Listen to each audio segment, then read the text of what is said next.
اعوذ باللہ من الشیطان الرجیم بسم اللہ الرحمن الرحیم۔ السلام علیکم پیارے دوستو، آج جو ہم پڑھیں گے وہ تھوڑا سائنٹیفک ہے اور مذہب کے ساتھ ہمیں سائنس کو بھی پڑھنا چاہیے تاکہ سائنس سے جو اللہ تعالیٰ کے معجزات ہیں، اللہ تعالیٰ کی جو قدرت ہے، ہم ان سے استفادہ کر سکیں اور اللہ تعالیٰ کو سمجھ سکیں۔ اللہ تعالیٰ نے کوئی بھی چیز بنا مطلب کے پیدا نہیں کی، بس صرف ضرورت ہے اسے سمجھنے کی۔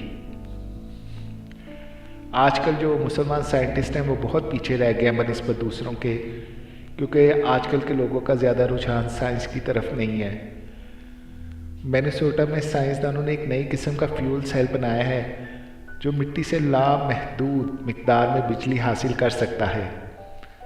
غیر ملکی خبررساں ادارے نے بتایا کہ امریکہ کی نارتھ ویسٹرن یونیورسٹی کی ایک ٹیم کے مطابق کتاب کے سائز کے اس یونٹ کو کاشتکاری میں استعمال کیے جانے والے سینسرز کو توانائی دینے کے لیے استعمال کیا جا سکتا ہے۔ یہ ٹیکنالوجی مٹی میں قدرتی طور پر موجود بیکٹیریا سے بجلی بنا کر کام کرتے ہوئے زہریلی اور آتش گیر بیٹریوں کا پائیدار اور ناقابل تجدید متبادل پیش کر سکتی ہیں۔ جامعہ میں سول اور ماحولیاتی انجینئرنگ کے ایسوسی ایٹ پروفیسر جارج ویلز کے مطابق یہ بیکٹیریا ہر جگہ ہوتے ہیں، یہ مٹی میں ہر جگہ رہتے ہیں۔ ہم سادہ سے انجینئرڈ سسٹم کو استعمال کرتے ہوئے بجلی حاصل کر سکتے ہیں۔ اس بجلی کو شہر میں تو فراہم نہیں کیا جا سکتا، لیکن قلیل مقدار میں حاصل ہونے والی بجلی سے کم طاقت والی اشیاء چلائی جا سکتی ہیں۔ یہ مائکرو فیول سیل MFC 113 سال پرانی ٹیکنالوجی پر مبنی ہے، جس کو پہلی بار برطانوی نباتیات دان مائیکل کریس رپورٹر نے بتایا تھا۔ مائیکل وہ پہلے شخص تھے جنہوں نے مائکرو حیاتیات سے کامیابی کے ساتھ بجلی بنائی تھی۔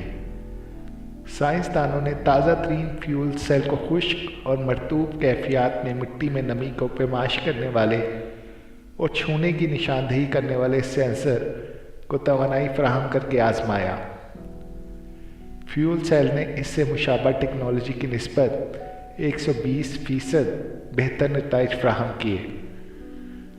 تو اس سے یہ بات ثابت ہو سکتی ہے کہ جیسے کہ ایک مٹی ہے تو مٹی کو جیسے ہم بہت ساری اور چیزوں میں بھی لا سکتے ہیں، لیکن اگر ہم اللہ تعالیٰ کی قدرت کو ڈھونڈنے کی کوشش کریں تو ہمیں وہ مٹی میں بھی نظر آتی ہے۔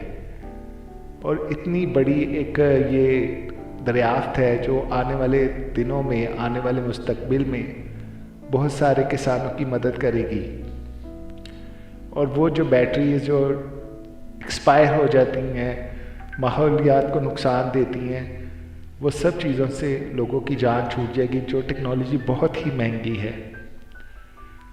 تو میں امید کرتا ہوں کہ ہم مسلمان بھی آگے بڑھ کر ٹیکنالوجی کو سمجھ کر اللہ تعالیٰ کو ڈھونڈنے کی کوشش کرتے رہیں گے ہر چیز میں، اور مجھے یقین ہے انشاءاللہ تعالیٰ وہ ہمیں ہر جگہ ملیں گے۔ آمین یا رب العالمین۔